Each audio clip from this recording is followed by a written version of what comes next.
mengorbankan apa yang dicintainya demi titah Sang Pencipta.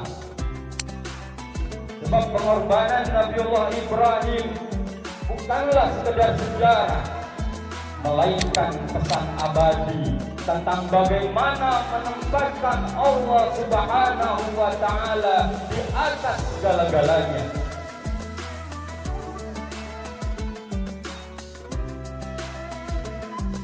Belas tipikal dan 10 ibu sunat. Kita telah menyiapkan